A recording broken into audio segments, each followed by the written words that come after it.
पर। और आइए सीधे आपको लिए चलते हैं भारतीय जनता पार्टी की प्रेस कॉन्फ्रेंस। भाजपा नेता गौरव भाटिया इसे कर रहे हैं।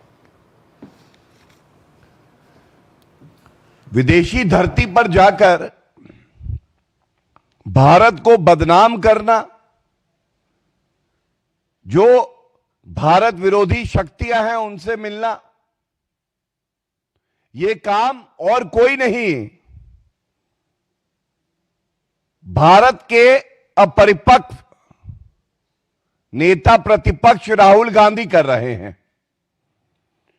और यह बेहद ही चिंताजनक भी है और भारत के नागरिक इससे आक्रोशित भी हैं। दूसरा बिंदु, पश्चिम बंगाल में जिस तरह से ममता बनर्जी के इशारे पर सांप्रदायिक राजनीति की जा रही है, भगवान राम का अपमान करके हिंदुओं की भावनाओं को आहत किया जा रहा है, इससे हर हिंदू को बहुत पीड़ा भी है और वो आहत भी है। सबसे पहले बात करते हैं नेता प्रतिपक्ष जिनकी प्रमुख जिम्मेदारी भारत की राजनीति में, और जब संसद का सत्र चल रहा था तो संसद में रहने की थी, लेकिन वो विदेशी भूमि पर जर्मनी जाते हैं और जर्मनी में हर्टी स्कूल है, वहां पर मिलते हैं कॉर्नेलिया वॉल। ये तस्वीर लेके मैं आया हूं और मैं इसके बाद आपको विस्तृत जानकारी भी दूंगा। ये राहुल गांधी हैं, उनके बगल में है doctor Cornelia wall.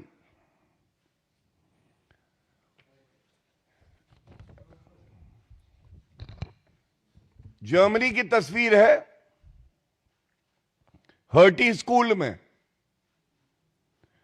Rahul Gandhi ji Cornelia wall के साथ। अब देखिए, हम सब जानते हैं किस तरह से पहले भी भारत में नकली गांधी नेता प्रतिपक्ष राहुल जी की कितनी बदनामी हुई थी जब गांडोज ये तस्वीर सामने आई थी। राहुल गांधी और जॉर्ज सोरेस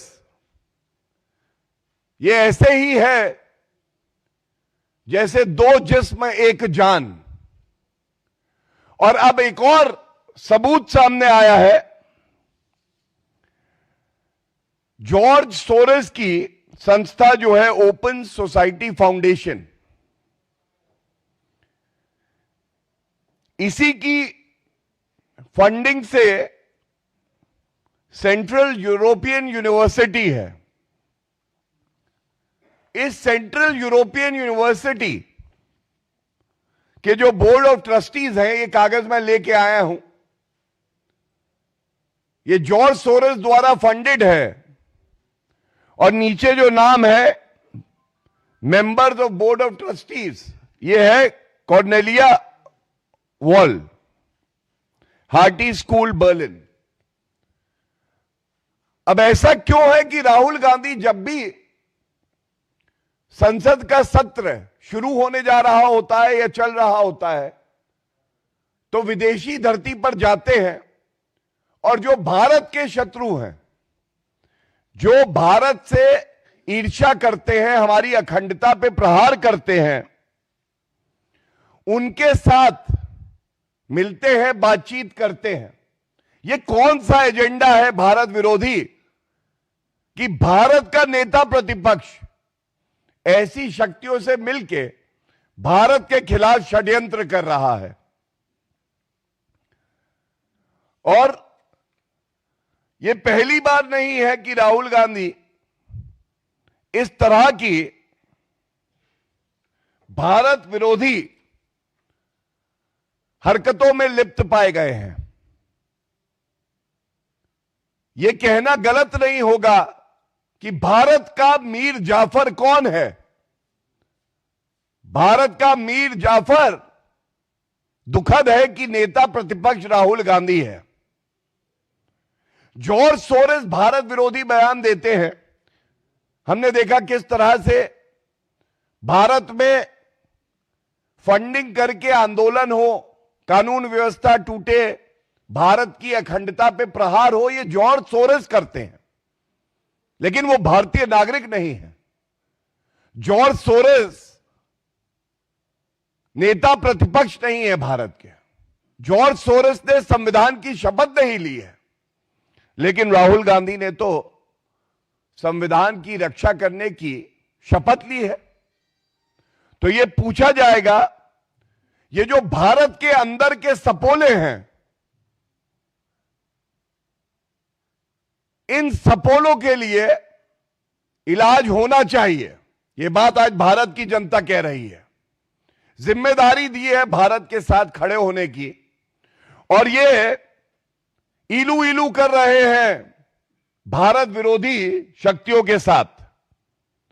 और इसी क्रम में मैं आपको बताना चाहूंगा, एक बहुत बड़ा वर्ग है जो कवर फायर देता है अपरिपक्व नेता प्रतिपक्ष राहुल गांधी को। वो हमेशा कहता है राहुल गांधी बचकानी हरकतें कर देते हैं। कुछ लोग कहते हैं अपरिपक्व है, सीख जाएंगे। 55 साल के राहुल गांधी हैं, 5 साल में वृद्ध अवस्था में आ जाएंगे, पेंशन मिलने लगेगी। और यह भी बता दें कि जो लोग ये कहते हैं कि वो बचकानी हरकतें कर देते हैं, तो यह स्पष्ट हो गया है राहुल गांधी आदतन ऐसी हरकतें करते हैं, बहुत ही शातिर है। उनके डीएनए में भारत का विरोध है, क्योंकि सत्ता पाने की लालसा है, वो जहरीले हैं। और जो उनके कृत्य हैं, जो अभी मैं उजागर करूंगा, ये एक पैटर्न है। तो ये कहना भी गलत नहीं होगा कि ये भारत से गद्दारी है। एक नेता प्रतिपक्ष का कोई भी कृत्य या वक्तव्य अगर भारत को कमजोर करता है, तो यह बेहद ही शर्मनाक बात है और चिंताजनक बात भी है। अब आप देखिए, यह तस्वीर है, अमेरिका गए, वहां की लॉ मेकर इल्हान ओमर से मिले। ये अभी कुछ ही समय पहले की बात है। ये इल्हान ओमर क्या कहती हैं? इल्हान ओमर कहती हैं कि भारत ने गैर कानूनी तरीके से कश्मीर पर कब्जा कर रखा है। क्या मजबूरी है? क्या यह जरूरी है? क्या मंशा है नेता प्रतिपक्ष की कि वो इल्हान ओमर से मिल रहे हैं, जो हमारे कश्मीर को, जो भारत का अखंड हिस्सा है, उसको कहती है कि जबरन कब्जाया हुआ है। ये दूसरी तस्वीर है मुशीफिकुल हसन फजल, मुशीफिकुल फजल। ये देखिए, ये क्या कहते हैं? ये जमाते इस्लामी को आगे बढ़ाते हैं। राहुल गांधी देखिए साथ है उनके, और ये बार बार वक्तव्य देते हैं कि भारत में लोकतंत्र खत्म हो गया है। राहुल गांधी भी यही मानते हैं। तो जमाते इस्लामी जो भारत में प्रतिबंधित है, बैंड है, उसके साथ जो व्यक्ति कारोबार करता है, उसको आगे बढ़ाता है, उसके साथ राहुल गांधी क्या कर रहे हैं। और इसी के साथ आप याद करिए, देखिए ये भी वही तस्वीर है मुशफिकुल फजल की, और उनके साथ बीच में देखिए राहुल गांधी भी हैं, और ये सैम पिट्रोडा, सैम अंकल, अब ये सैम अंकल जब जर्मनी जाते हैं राहुल गांधी तो वहां भी होते हैं। और ये सैम अंकल कौन है भूलिएगा मत। अभी कुछ समय पहले सैम अंकल ने हर भारतीय नागरिक की अपमानित करने का प्रयास किया और कहा east Indians they look like Chinese, east Indians look like Chinese and south Indians look like Africans. और जब भारतीय जनता पार्टी ने पुरजोर तरीके से इस मुद्दे को उठाया था तो एक ढोंग रच के राहुल गांधी और कांग्रेस पार्टी ने कहा था सैम पिट्रोडा को उनके पद से हटा दिया गया है। तो जब हटा दिया गया था तो हर विदेशी दौरे पर राहुल गांधी के सैम अंकल सैम पिट्रोडा क्या कर रहे हैं, इसकी जवाबदेही किसकी है? कृपया करके यह बता दीजिए। और इसके साथ एक बात मैं और कहूंगा, ये बार बार अभी कोलंबिया गए राहुल गांधी, अक्टूबर 2025 की ही बात है। तो क्या कहा राहुल गांधी ने? राहुल गांधी बोले there is a wholesale attack on democracy in India. थोक में भारत के लोकतंत्र पे प्रहार हो रहा है।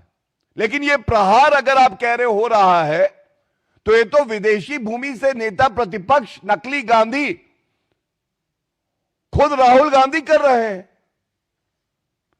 कैम्ब्रिज यूनिवर्सिटी, राहुल गांधी कहते हैं जो मूल ढांचा है भारत के लोकतंत्र का उस पर प्रहार हो रहा है।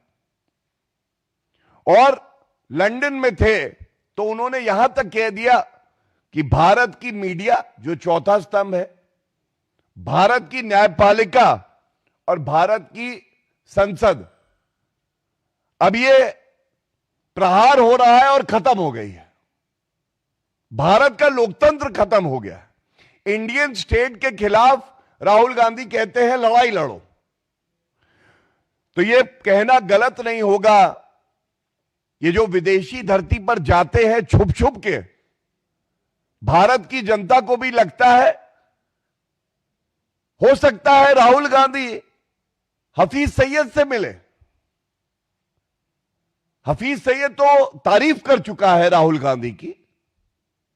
जाकिर नाइक से मिल रहे हो, 50 लाख रुपए रिश्वत ली है कांग्रेस पार्टी ने जाकिर नाइक से, मोहब्बत का मसीहा बताया दिग्विजय सिंह ने। इसीलिए यह चिंताजनक है।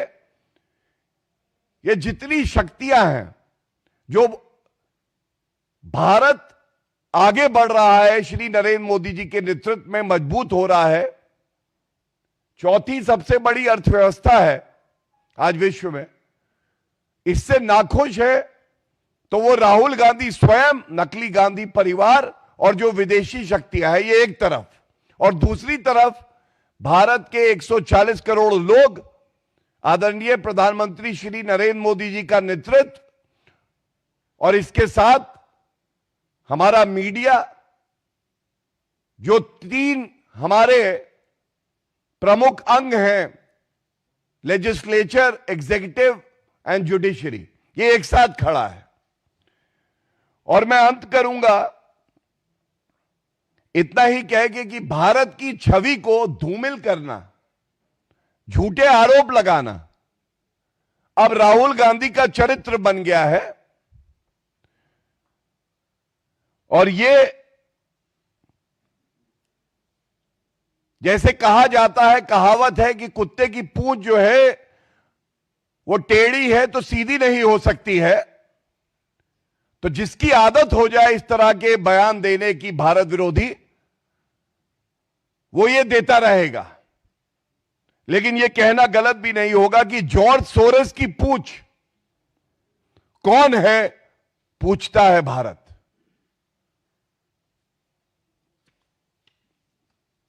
इसके बाद जो आज का दूसरा विषय है, मैं उस पे भी आपका ध्यान केंद्रित करना चाहूंगा। पश्चिम बंगाल में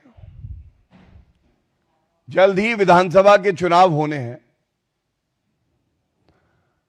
और पश्चिम बंगाल की मुख्यमंत्री ममता बनर्जी जी जान चुकी हैं कि वो आगामी चुनाव हारने जा रही हैं। उनको ऐसा लगता है कि सांप्रदायिक राजनीति करके अपने नेताओं को इशारा करके सांप्रदायिक बयान दिलवाओ।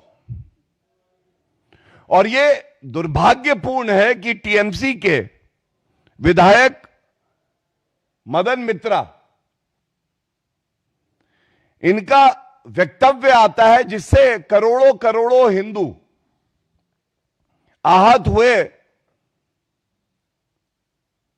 हर कोई चिंतित है कि ऐसा क्यों है कि ममता बनर्जी और उनके नेता जो हिंदू मान्यता है, जो हिंदुओं के आस्था के प्रतीक हैं, उनका आदर नहीं करते, सम्मान नहीं करते। मदन मित्रा ने ममता बनर्जी के इशारे पर कहा, प्रभु राम हिंदू नहीं है, मुसलमान है। और यहां रुके नहीं, दबाव बहुत होगा ममता बनर्जी का। वो कहते हैं प्रभु श्री राम जी का सरनेम क्या है, किसी को पता है? तो ये सोच आती कहां से है? तो हमें थोड़ा पीछे जाना होगा। ममता बनर्जी स्वयं वो हैं, 2019 की बात है, हर हिंदू अनुयायी जय श्री राम कह के गर्व महसूस करता है। ममता बनर्जी अपनी गाड़ी में बैठकर कहीं जा रही थी। पश्चिम बंगाल का एक निवासी कहता है जय श्री राम। ममता बनर्जी को गुस्सा आता है, गाड़ी रुकवाती है, उतरती है और उससे कहती है जय श्री राम बोला तो तेरी चमड़ी उधेड़ दूंगी। हमने देखा कैसे महाकुंभ के दौरान उसको मृत्यु कुंभ बुलाया ममता बनर्जी जी ने। आज सवाल यह पूछा जाएगा, ये जो सोच है कि हिंदुओं को द्वितीय श्रेणी का नागरिक समझती है ममता बनर्जी, इसके खिलाफ पूरा देश आज आवाज उठा रहा है। क्या ममता बनर्जी जी में इतनी हिम्मत है या उनके किसी नेता में? किसी और धर्म के ईश्वर और इष्ट के लिए इस तरह का बयान दे दें? सर तन से जुदा हो सकता है, लेकिन क्योंकि हिंदू सहिष्णु है तो आप हमारे भगवान, हमारे देवी देवताओं का अपमान कराते रहते हैं। और मैं ये कहना चाहता हूं, क्या इस मुद्दे पर जिससे सभी हिंदू आहत हैं, एक बार भी ममता बनर्जी का वक्तव्य आया कि वो इसकी निंदा करती है? क्या अपने विधायक मदन मित्रा को पार्टी से निष्कासित किया? क्या कोई कानूनी कार्रवाई, एफआईआर हुई? यह दर्शाता है किस तरह से आज सांप्रदायिक राजनीति करके हिंदू मुस्लिम दंगे अगर कोई कराना चाहता है, वो ममता बनर्जी स्वयं है, जिनके पास गृह विभाग है और शांति बनाए रखने की जिम्मेदारी भी, कानून व्यवस्था बनी रहे, ये जिम्मेदारी भी ममता बनर्जी के पास है। और इसी के साथ मैं अंत करूंगा। कुछ तुष्टीकरण का जो ममता बनर्जी करती हैं प्रमाण देकर, हम सब ने देखा किस तरह से जब दुर्गा मूर्ति विसर्जन का समय आया तो ममता बनर्जी ने उस पर रोक लगा दी थी, क्योंकि वो समय मुहर्रम का भी था। तो कलकत्ता हाईकोर्ट ने फटकार लगा के ये आदेश है, और इसमें स्पष्ट लिखा है, एक लाइन पढ़ दूं, We are living in difficult times. Intolerance would rise in the event of such arbitrary action of the state government being put in place and enforced. It would be dangerous to mix politics with religion. और इसी तरह से लगातार हर साल यही हुआ। विजयदशमी हिंदू नहीं बना सकते, दुर्गा मूर्ति विसर्जन नहीं हो सकता, लेकिन अगर कोई एक विशेष धर्म से है और घुसपैठिया भी है, भारतीय नागरिक भी नहीं है, तो भी ममता बनर्जी कहती है वो दूध देने वाली गाय है, उसकी दुलत्ती मैं सह लूंगी। एक करारा और मजबूत जवाब पश्चिम बंगाल की जनता और हर हिंदू सांप्रदायिक ममता बनर्जी को देगा। इस तरह के सांप्रदायिक बयान निंदनीय भी है और इनके खिलाफ सख्त और उचित कार्रवाई करने की जिम्मेदारी मुख्यमंत्री ममता बनर्जी जी की है। धन्यवाद।